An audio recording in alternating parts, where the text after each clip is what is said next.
Shalom. I want to start by giving all the praises, glory, and honor unto Yahweh Ba'ashem, Yahushai Ba'ashem, Baruch HaKodash.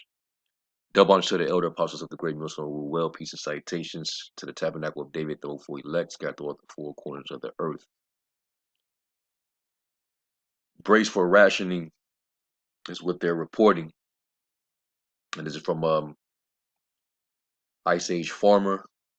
He normally puts out warnings, dealing with the farming markets, the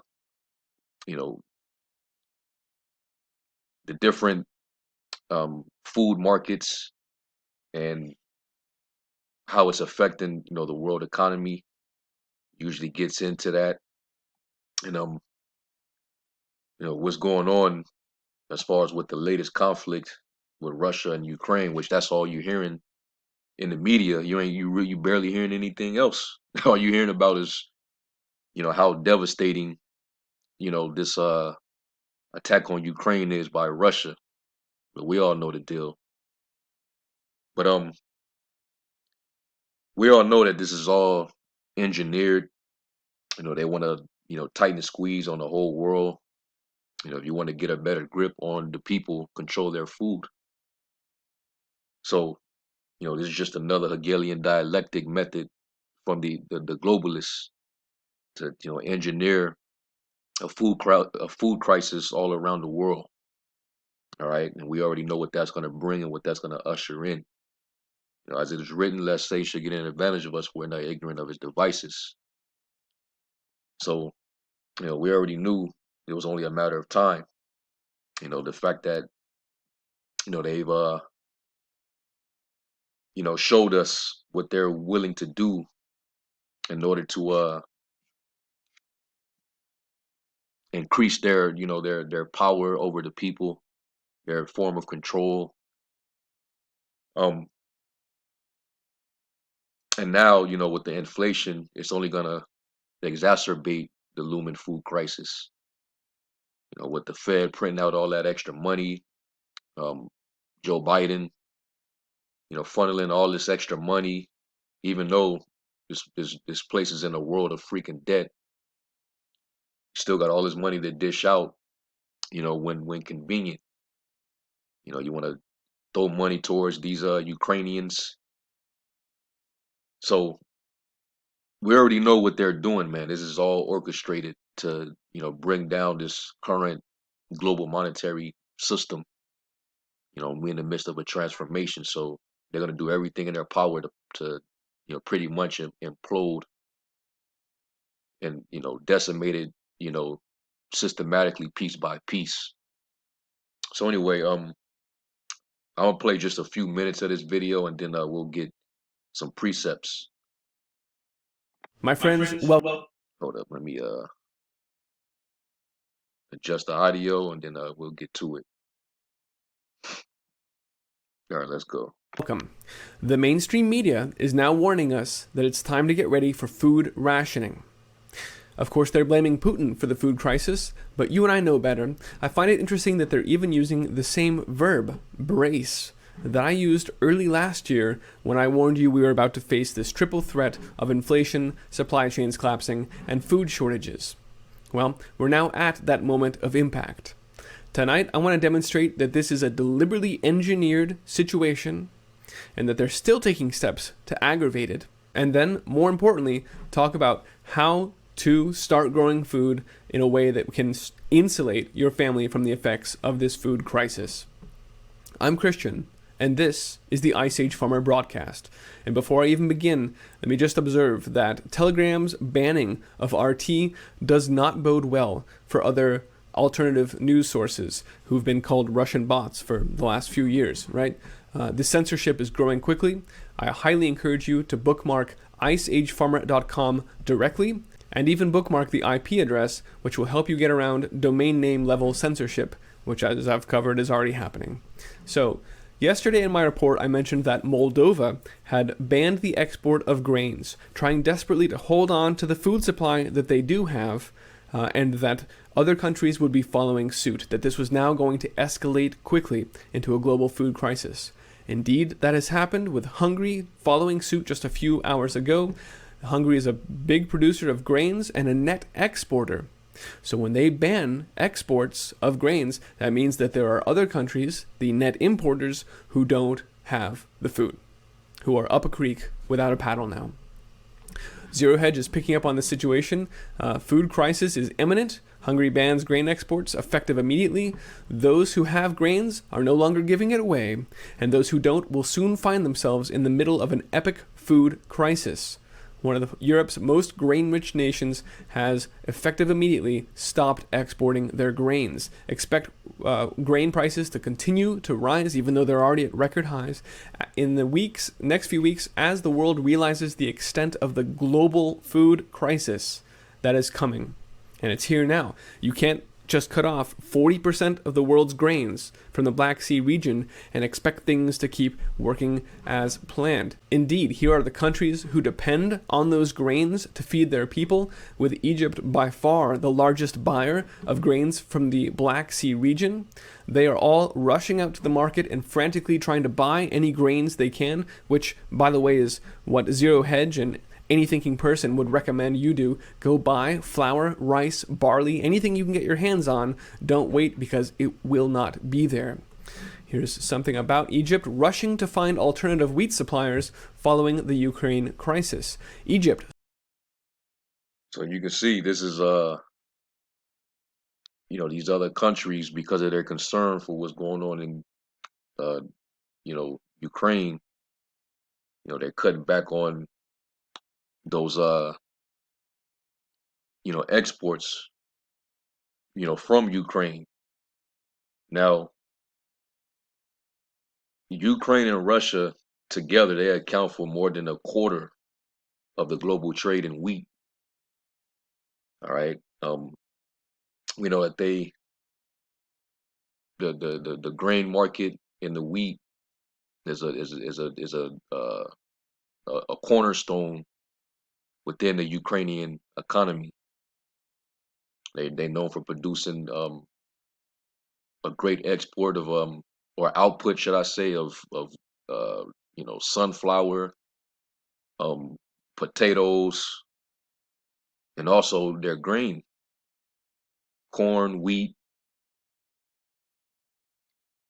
and a lot of these port and railway closures over there in Ukraine is already starting to throw off, the commodity exports in Europe. So it's going to get chaotic, man. All right, and I mean, we know the snowball effects. All right, things are going to continue to escalate, and that's why the scriptures refer to these times as comparing it to a woman in travail, because dealing with plagues, they grow and intensify. Let's go real quick to Second Ezra 16.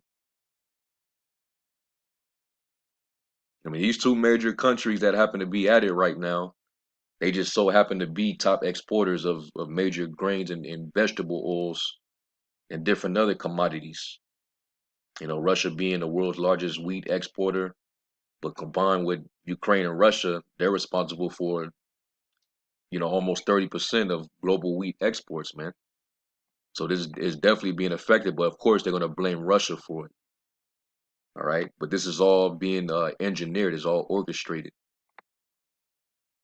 So let's go to Second Ezra 16 real quick. I'm gonna start at verse 37. It says, "Behold, the plagues draw nigh and are not slack, as when a woman with child in the ninth month bringeth forth her son, with 2 or 3 hours of her birth, great pains compass her womb, which pains when the child cometh forth, they slack not a moment. Even so shall the plague slack you. Even so shall not the plagues be slack to come upon the earth, and the world shall mourn, and sorrow shall come upon it on every side." All right, and this is the world experiencing those pains. It tells you that in the Gospels, how in these last days, the nations will suffer distress.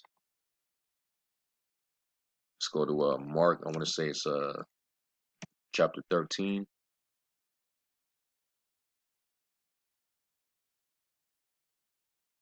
It is Mark 13 and verse. I'll start at verse 7. Yahweh Shai speaking. It says, and this was pertaining to 70 A.D. But we know that the things that happened before is going to happen once again. And this is going to be the final time. This is going to be because this is going to embody all the times of trouble that the nation of Israel had as a people. All right. This is going to be the time of Jacob's trouble. It's going to be no other time the like. So in Daniel 12 and 1, all right, Matthew 24, this chapter here. So let's read. It says, and when you shall hear of wars and rumors of wars, be ye not troubled, for such things must needs be, but the end shall not be yet. For nation shall rise against nation, is what we're seeing, and kingdom against kingdom, and there shall be earthquakes in diverse places, and there shall be famines and troubles. These are the beginning of sorrows. So we're seeing it. We're seeing famines, which famine is basically just a scarcity or a shortage of different food supply. And we seeing when there's inflation, that means that the value of your currency used to make these purchases is totally devalued. All right, so the prices are going to continue to increase, skyrocket to where you can barely afford it. It's going to cost you more. So people are going to feel it in their pockets, man, and they're going to have to count their you know they're going to have to count their costs, so to speak. It says these are the beginning of sorrows, and that's what we're coming into. So people are distressed. They're under major hardship, especially if you are you're dealing with poverty, or you're on the poverty line, or you barely making ends meet. That's who it's going to affect the most. You're going to have to make a few cuts in certain things that you spend money on, make sacrifices, and people ain't going they ain't going to be feeling that, man. But the Lord is taking away your comfort.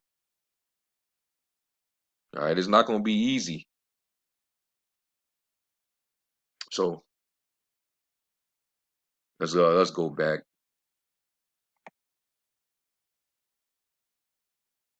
Scrambling to find alternative sources of wheat after the Russian invasion of Ukraine has put the supply in jeopardy. This is especially urgent to Egypt because the price of bread in Egypt has caused, in the past, protests in the country. You remember the Arab Spring. Yes. Quote, we must purchase and stockpile wheat as quickly as possible before this war breaks out. Well, it may be too late for that. So Egypt, desperately trying to bolster their food supply. Is the EU doing the same thing? Is the US trying to protect its citizens? No, neither is. Yesterday I mentioned that the EU on Wednesday convened a meeting of their agricultural ministers and is enacting a EU food crisis contingency plan, a crisis mechanism to monitor a food shortage. However, yesterday, Thursday, the agricultural minister of Germany announced that despite calls to relax the restrictions on farmers, right? There's the EU Common Agricultural Policy, the CAP, under the Farm to Fork program, says that farmers can't use all their land. They have to leave 4% of it or more fallow in order to receive subsidies which make farming economically possible. The agricultural minister of Germany announced yesterday they would not be relaxing those restrictions. In other words, we're not even going to put our land to use. We're not going to try and grow wheat now that we've cut off the 40% of global exports from the Ukraine. Just forget it. We want this crisis, is what he is telegraphing. And that's why German farmers were furious. Here's one video by a farmer named Christian. I'll post a link to his YouTube channel below. And you don't have to understand his language to get the message here. He is very clear in his words when he says, hunger is murder by the agricultural minister. What you're doing is murder. Some of his choice quotes. And that is, you take away somebody's bread, you're a bloodshedder. Let's get that in the Apocrypha. Esau, he's a man of blood, man. He does not care. All he cares about is his new world order. He wants that level of control over the world. He'll do it by any means, man. Let's go to Sirach 34. And of course, he always has a solution behind everything that he causes. You know, Sirach 34 and 21, it says, "The bread of the needy is their life. He that defraudeth him thereof is a man of blood." All right. So you take away the needy, those who are unfortunate, you know, they don't have much, they're destitute. They need their bread. Because hey, you need food to live. But you defraud them of it, you take that away from them. Hey, you're a man of blood, man.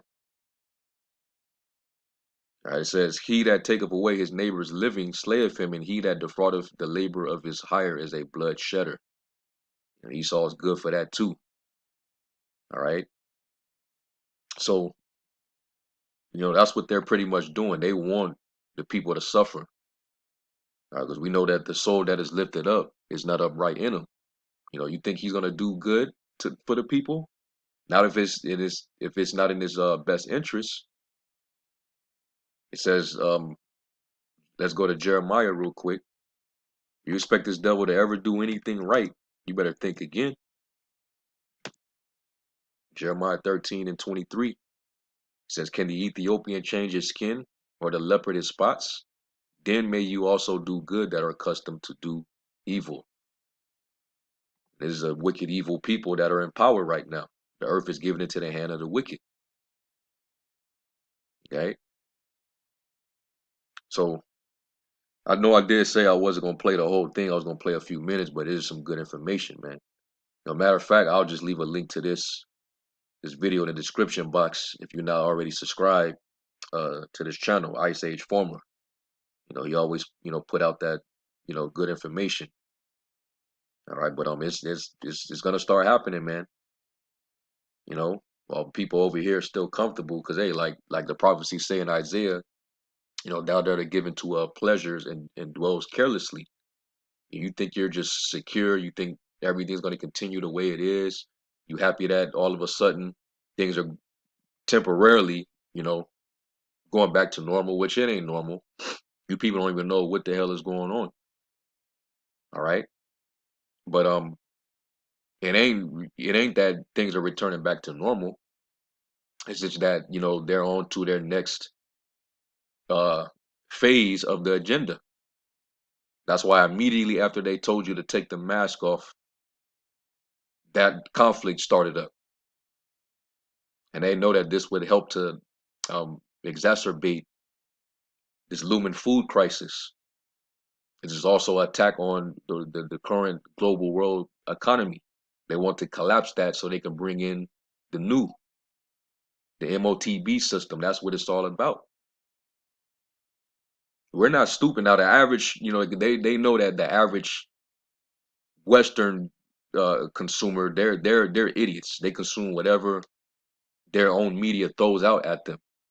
But you got people who's intelligent enough to know what the hell is going on.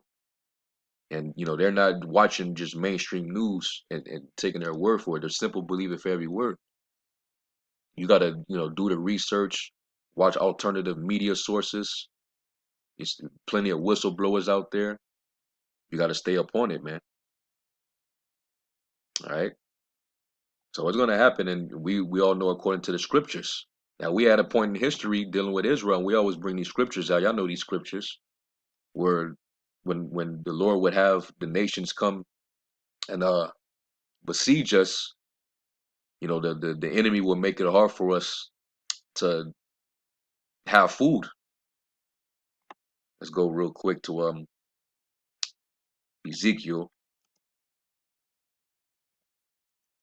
Ezekiel 4 and 13, and let me get it in the NLT translation.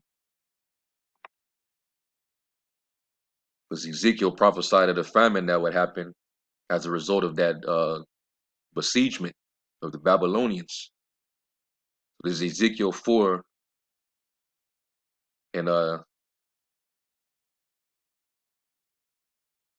verse 13. It says, "Then the Lord said, This is how Israel will eat defiled bread in the Gentile lands to which I will banish them." And our bread is defiled now.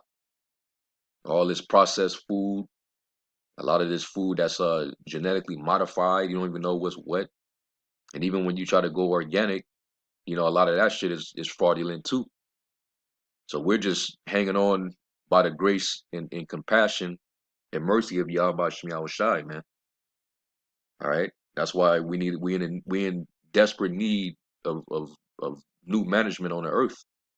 This devil, he's horrible, man. It says, verse 14, it says, "Then I said, O sovereign Lord, must I be defiled by using human dung?" Because the Lord was telling them, you have to eat some human shit. He was like, "I ain't never done nothing like that." He wasn't finna do that. The Lord was just, testing him.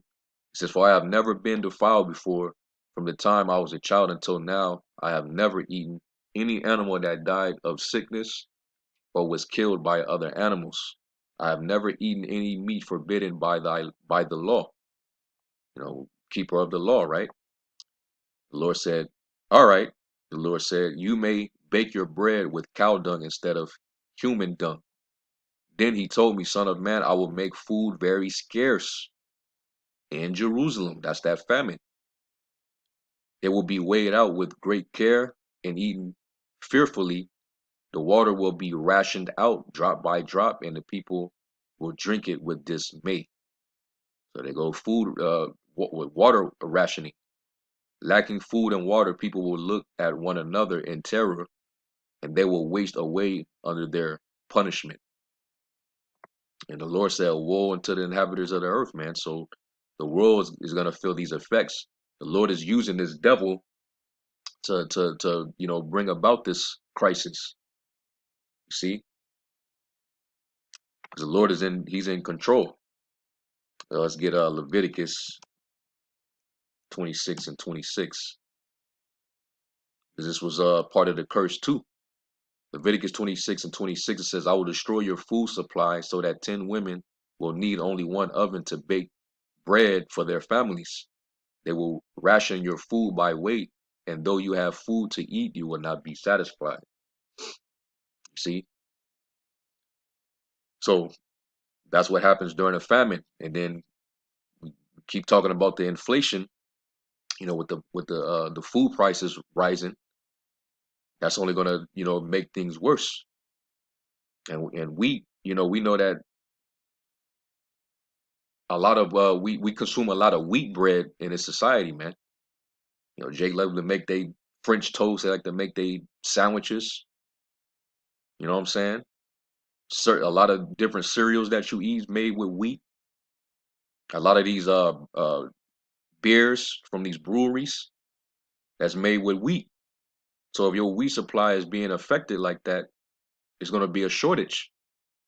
And then whatever you do have is going to the price is going to be super high. So it's going to cause food riots, man. Distress.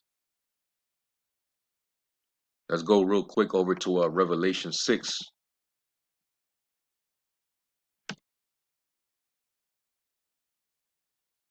This is Revelation 6 and verse 5. It says,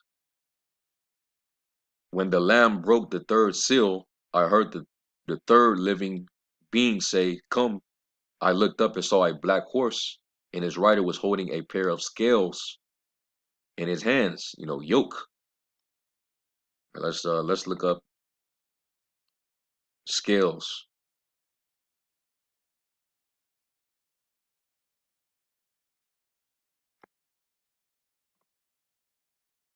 And it's the Greek word zugos, and it says a yoke that is put on drought cattle, metaphorically used of any burden or bondage. That's that of slavery.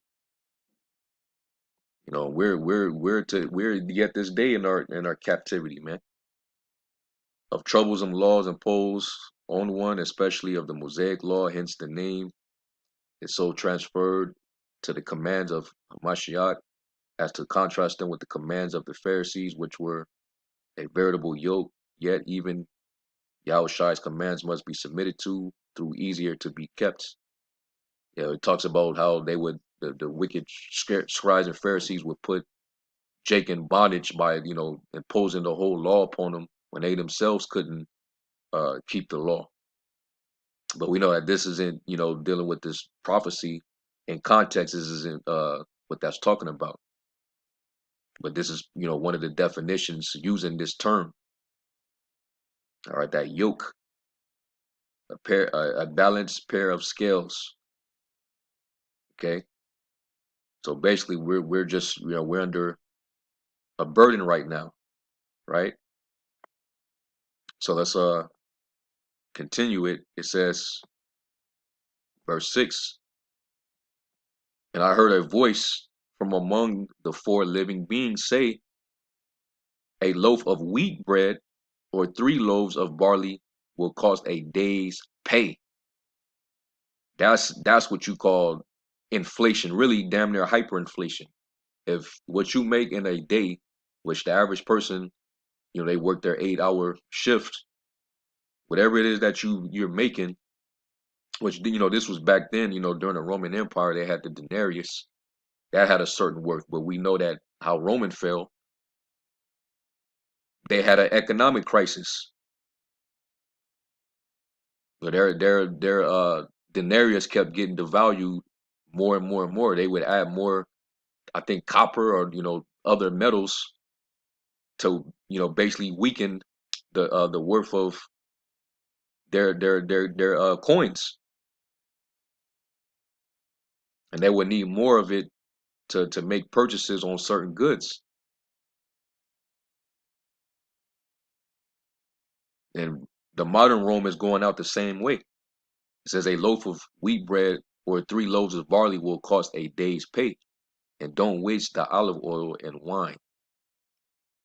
All right.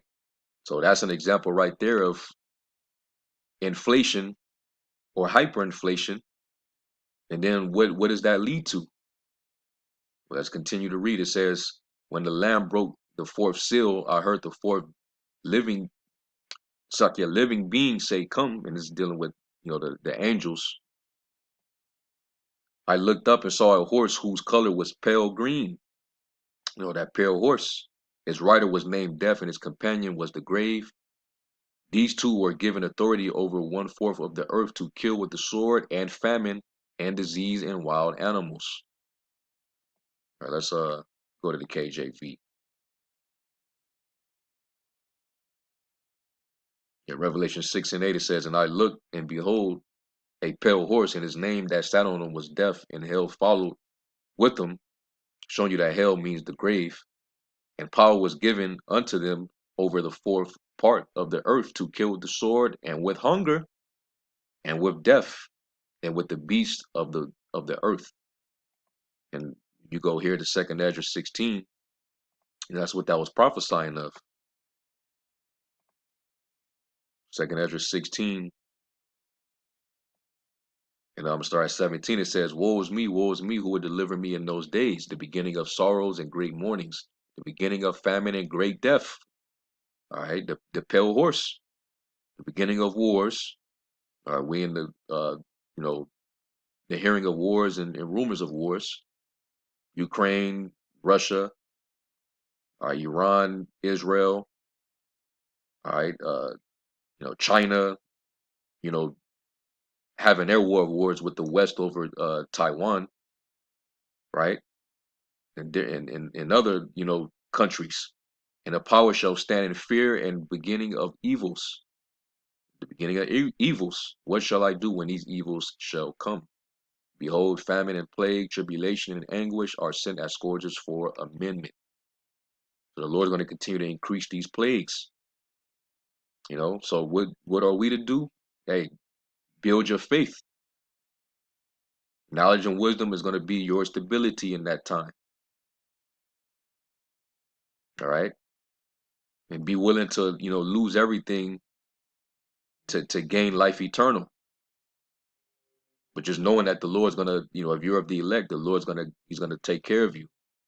Cast your burden upon the Lord, and He will sustain thee. That's Psalms 55:22. So we ain't got nothing to worry of. The Lord said, "My servants shall eat, but they shall starve." All right. So we're gonna be good regardless. Some of you want to stock put a little few things to the side. There's nothing wrong with that, but that's not going to be your main source of, you know, deliverance. All right. But that's pretty much it. I just want to, bring that out as it relate to prophecy. So we're gonna start seeing some stuff, and we've been reporting on this for, a couple years now because they've been talking about it. Ever since this whole pandemic started, the first thing they did was shut everything down, and it's all being orchestrated. It was all engineered. It was all part of the plan, man, to shut down your supply chains. All right. So, hey, just let's continue to watch as well as pray, man. That's all we can really do. All right. So, Lord willing, this was edifying. And give all praise, glory, and honor to Yahweh Shem Yahweh Shai. And to the next lesson, Shalom.